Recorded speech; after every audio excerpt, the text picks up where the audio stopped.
Hi hello എല്ലാ കൂട്ടുകാർക്കും ഇന്നത്തെ ബ്ലോഗിലേക്ക് സ്വാഗതം. അപ്പോൾ എല്ലാവരും സുഖമായിരിക്കുന്നു എന്ന് വിശ്വസിക്കുന്നു. നമ്മൾ രാവിലെ തന്നെ ചായ ഇടണം കേട്ടോ. അപ്പോഴത്തേക്കും ദേ ഒരാൾ വന്നിട്ടുണ്ട് അടുക്കളയിലേക്ക്. ചായ ഇടാൻ സമ്മതിക്കുന്നില്ല എന്ന് പറയട്ടെ. ജിത്തുട്ടന് വിശന്നാലോ അല്ലെങ്കിൽ ഉറക്കം വന്നാലോ ആണ് ഇങ്ങനെ മുഖം ഇങ്ങനെ വീർപ്പിച്ച് വെച്ചുകൊണ്ടിരിക്കുന്നത് കേട്ടോ.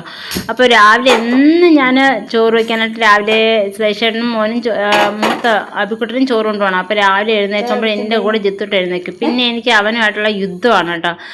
എന്നാ പാടാണെന്നറിയാം, എന്നെ പെടാപ്പാട് കൊടുത്തു. അപ്പോൾ എന്താ പറയുക, കുറച്ച് ഇനി ഒരു 2 വർഷത്തോടെ എങ്ങനെയും അവനെന്ത് സഹിക്കണം. പിന്നെ ആളങ്ങ് ഉഷാറായിക്കോളും. അങ്കൻവാടിയിലൊക്കെ പോണ വരെ ഞാൻ രക്ഷപ്പെട്ടു. അപ്പോൾ ഒന്ന് നല്ല ഫ്രീ ആവാമെന്ന് വിചാരിച്ചിരിക്കണം കേട്ടോ. അങ്ങനെ അതെല്ലാം ജോലിയെല്ലാം കഴിഞ്ഞിട്ട് ദേ അവൻ്റെ സ്ഥിരം പരിപാടി തുടങ്ങി. ജെല്ലിയെ കൂടെ വെളിയിലോട്ട് നോക്കിയിട്ട് ഒരേ ബഹളം.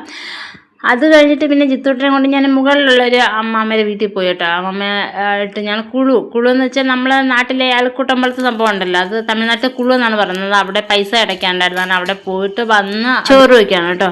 അപ്പോൾ ജിത്തൂട്ടൻ ആ സമയം കൊണ്ട് ഉറക്കമായി. പിന്നെ ശേഷേട്ടൻ ജോലിക്ക് പോയി കേട്ടോ.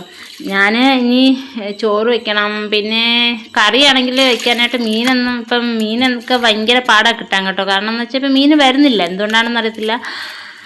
വരുന്ന മീൻ തന്നെ എല്ലാം ചീത്ത മീനുകളാക്കിയാണ് കേട്ടോ. അങ്ങനെ നമ്മൾ ജിത്തൂട്ടൻ കരഞ്ഞു. അങ്ങനെ അവന് പാല് കൊടുത്തിട്ട് വീണ്ടും ഉറക്കി കിടത്തി. അതിനുശേഷം ഒരു പഴുത്ത മാങ്ങ കഴിക്കാമെന്ന് വെച്ചു കേട്ടോ. നമ്മളെ വീടിനോട് ചേർന്ന് നിൽക്കുന്ന മാവിന്ന് മാങ്ങ എപ്പോഴും വന്ന് വീഴാറുണ്ട്. അങ്ങനെ ഞാൻ നല്ല മാംസമുള്ള മാങ്ങ കേട്ടോ. അങ്ങനെ മാങ്ങ കഴിച്ചതിന് ശേഷം ഞാൻ കറി വയ്ക്കാനായിട്ട് ഇന്നലെ ഞായറാഴ്ച എടുത്തതിൻ്റെ ബാലൻസ് കുറച്ച് ചിക്കൻ ഉണ്ടായിരുന്നത് ഞാൻ ഒരു കുഞ്ഞടുക്കിൽ പാത്രത്തിൽ മാറ്റി വെച്ചിരുന്നു കേട്ടോ. എനിക്ക് സഹിച്ചാണ് ഇത്ര തന്നെ മതി കേട്ടോ. അപ്പം ഞാൻ തേങ്ങ വറുത്തരച്ച് വെച്ചു കേട്ടോ. കുറച്ചിറച്ചുള്ളതുകൊണ്ട് തേങ്ങ വറുത്തരച്ചാൽ നിറയെ കറിയാണല്ലോ. അപ്പോൾ അങ്ങനെ ഞാൻ പല രീതിയിൽ വെക്കാറുണ്ട്. അപ്പോൾ ഇപ്പോൾ ഞാൻ തേങ്ങ വറുത്തരച്ചാണ് വെക്കുന്നത്. അങ്ങനെ അപ്പോൾ ഉച്ചയ്ക്കുള്ള കറി അങ്ങനെ ആയി. അതിനുശേഷം പിന്നെ മോരേറികൾ വെക്കണം. തൈര് ഇരിപ്പുണ്ട്. തൈര് വെച്ചിട്ട് മോരേറി വെച്ചാൽ പിന്നെ ഉച്ചയ്ക്കുള്ള ജോലിയൊക്കെ ഒതുങ്ങുമല്ലോ. അപ്പോൾ തേങ്ങ വറുത്തരച്ച ചിക്കൻ കറി ഇനി റെഡിയായി, നല്ലോണം തിളച്ചു കേട്ടോ. അപ്പോൾ ഞാൻ കറിവേപ്പില ഇനി മല്ലിയില ഇടണം. അപ്പോൾ നിങ്ങളിൽ ആരൊക്കെയാണ് ചിക്കൻ കറിയിൽ മല്ലിയില ഇടുന്നതെന്ന് കമൻറ്റ് ചെയ്യണം കേട്ടോ. ഞാൻ പറയാൻ കാരണം, കേരളത്തിലായിരുന്നപ്പോൾ എനിക്ക് മല്ലിയില ഇഷ്ടമേ അല്ലായിരുന്നു. ഞാൻ തമിഴ്നാട്ടിൽ വന്നതിന് ശേഷമാണ് ഈ മല്ലിയിലൊക്കെ ഞാൻ ഇട്ട് തുടങ്ങിയ കറിയിൽ. അപ്പം നല്ല ടേസ്റ്റാണ് കേട്ടോ മല്ലിയില ഇടുമ്പം. അപ്പോൾ ആരൊക്കെയാണെന്ന് കമൻറ്റ് ചെയ്തേക്കണേ. അത് കഴിഞ്ഞിട്ട് പിന്നെ മോരേറി വെക്കുവാണ്. മോരേറിയും വെച്ചിട്ട് ഇനി ചോറ് തിന്നാൻ പോവാണ് കേട്ടോ. പിന്നെ അപ്പുറത്ത് അമ്മ താമസിക്കുന്ന അനിയൻ്റെ കൂടെയായിരുന്നു അമ്മ താമസിക്കുന്നത്. അവർ കിഴങ്ങ് വെച്ചായിരുന്നു, മരച്ചീനി ഉണ്ടല്ലോ നമ്മുടെ മരച്ചീനി വെച്ചായിരുന്നു. അപ്പോൾ അതിൽ നിന്ന് കുറച്ച് മരച്ചീനി ഞങ്ങൾക്ക് തന്നു. അതും കൂട്ടിയാണ് ഞാൻ ചോറ് കഴിച്ചത്.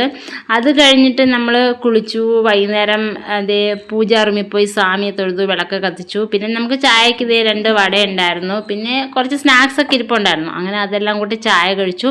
അപ്പോൾ ഇന്നത്തെ വിശേഷം ഇത്രയേ ഉള്ളൂ. എല്ലാവർക്കും നല്ല ദിവസം നിർത്തുന്നു. Thank you.